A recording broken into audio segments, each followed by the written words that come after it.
नमो नमः, हार्दिक अभिनंदन एक बार पुनः आप सभी का। और आज की क्लास में हम पिछला जो सूत्र पढ़ा था अदड़ डत्रादिव्य पंचव्य उससे आगे पढ़ेंगे।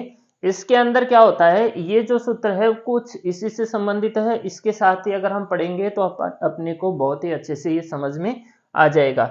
सूत्र तो नाम मात्र का सूत्र है, छोटा सा सूत्र है बिल्कुल, लेकिन काम इसका बहुत बड़ा है। छोटा नाम है, काम बड़ा है। ठीक है, सूत्र का नाम है अपना टेहे। ठीक है, यहां पे लिखा हुआ है, आपको दिख ही रही होगा, इतना छोटा भी नहीं है। टेहे सूत्र है। ठीक है, टेहे जो सूत्र है वो टी संज्ञा से संबंधित है। ठीक है, हमने पढ़ी थी टी संज्ञा। टी संज्ञा किसकी होती है? टी संज्ञा जो विधायक सूत्र है, मैं आपको यहां पे बता देता हूं एक बार कौन सा सूत्र है जो टी संज्ञा करता है। अचो अंत्यादि टी, अचो अंत्यादि टी। ठीक है, ये टी संज्ञा करता है। ये सूत्र कौन सी संज्ञा करता है? टी संज्ञा करता है। ठीक है, और टी संज्ञा किसकी होती है? देखो, अंतिम अच, अंतिम अच के, या फिर अगर हम कहें यहां पे अंतिम अच सहित सभी वर्णों की, अंतिम अच सहित जितने भी वर्ण आएंगे उन सभी की यहां पर टी संज्ञा हो जाएगी। अंतिम अच की तो होगी होगी, लेकिन अंतिम अच के बाद भी जो जैसे और भी वर्ण आ जाते हैं अंतिम अच के बाद में, तो उनकी भी वहां पर टी संज्ञा हो जाती है। ठीक है, जैसे कि अगर हम यहां पे माने कि हमारे पास ऐसे ज्ञानन, एक ऐसी सिद्धि बनी थी, ज्ञानन एक स्थिति अपने पास आई थी कि ज्ञानन। तो अब अगर हम इसमें टी संज्ञा करते हैं तो टी संज्ञा का जो टी संज्ञक शब्द है वो कौन सा है कि यहां पे न तो हलंत है, तो ये न जो है इसके अंदर अंतिम अच है। इस शब्द का अंतिम अच कहां है? न में अ है, तो अ अंतिम अच सहित, अंतिम अच तो आएगा ही, उसके बाद जितने भी वर्ण हैं वो भी इसके अंदर आएंगे। तो इस ज्ञानन का जो टी संज्ञक है वो कौन सा है? अन। ठीक है, और अगर यहां पे ज्ञानन ऐसे होता तो यहां पे ज्ञानन का जो टी संज्ञक है वो केवल अंतिम अच कौन सा है? ए, इस न में मिला हुआ ए। तो ये होती है टी संज्ञा। तो ये टेस जो सूत्र है वो टी संज्ञा से संबंधित है कि टी का लोप, प्रति में लिखा हुआ है टी लोप, ये टी का लोप करता है। किस चीज का लोप करता है? टी का लोप करता है। टी मैंने आपको समझा दी, टी क्या होती है, वो चाय वाली टी नहीं है। यहाँ पे जो भी शब्द होगा उसका जो अंतिम स्वर होगा वो टी होगा, और उसके बाद में जितने भी व्यंजन होते हैं वो भी टी ही होंगे। अब ये टी का लोप कहां करेगा, इसके लिए हम इसकी अर्थ जान लेते हैं। वृत्ति का यहां पे लिखा हुआ है डीटी, सबसे पहले लिखा हुआ है डी टी, है ना, डीटी। डिति को हम कहेंगे डित।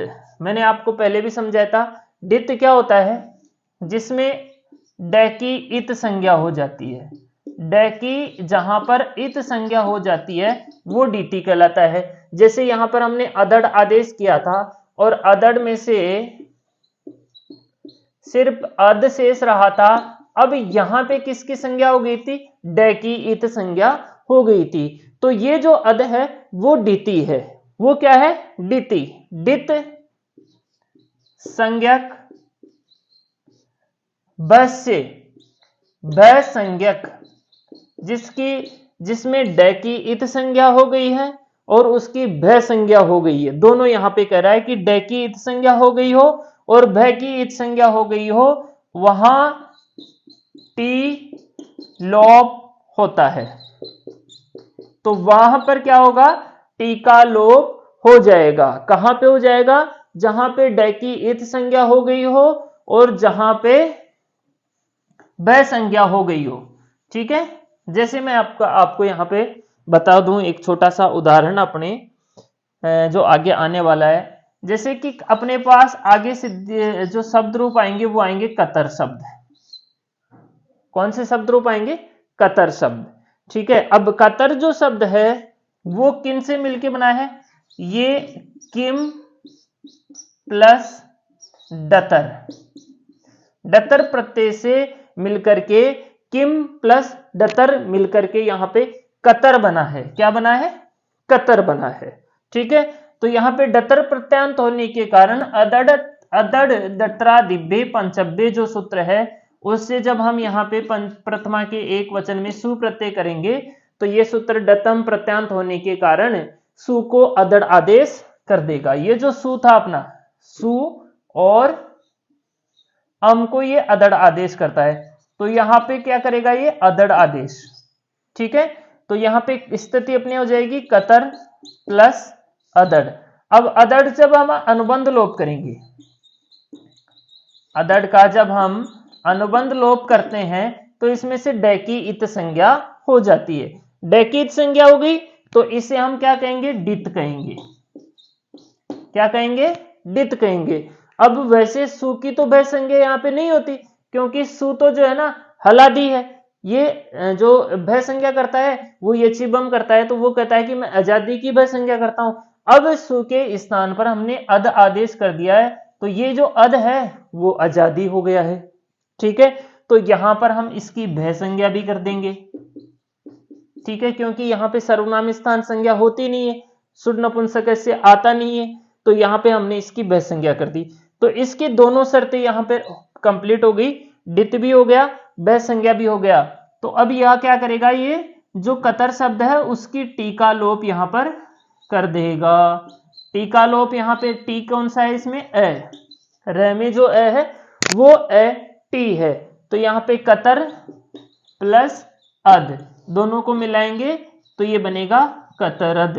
इस तरह से ये सूत्र आगे काम आने वाले हैं। यहां पे मैं इस सूत्र का अगर कार्य लिखूं तो कार्य है टी लोप। ठीक है, अगर इसकी शर्तें माने तो शर्तें क्या है? डित, एक तो डित होना चाहिए और एक वै संज्ञक होना चाहिए। ये दो शर्तें हैं। डै की इत संज्ञा हो गई हो ऐसा शब्द और भय की भय संज्ञा हो गई हो ऐसा शब्द, तो वहां पर ये टीका लोप कर देता है। ठीक है, अपना पहला सूत्र अदड़ डतरादिभ्य पंचभ्य वा, जो अदड़ जो है आदेश करेगा डतर डतम अन्य अन्यतर इतर, इन 5 शब्दों को जब हम नपुंसक लिंग के अंदर काम में लेंगे तो वहां पर सु के और अम के स्थान पर अदड़ आदेश करेगा जिसका अद शेष रहेगा। ठीक है, दूसरा सूत्र हमने पढ़ा टेह, ये टी संज्ञा से संबंधित सूत्र है और टीका लोप करता है। ये जहां पे डै की संज्ञा हो गई है, भय संज्ञा हो गई है, वहां पर ये टीका लोप करेगा और इसका उदाहरण आगे आएगा कतर। ठीक है, ये थे अपने आज की क्लास का दूसरा सूत्र। थैंक्स।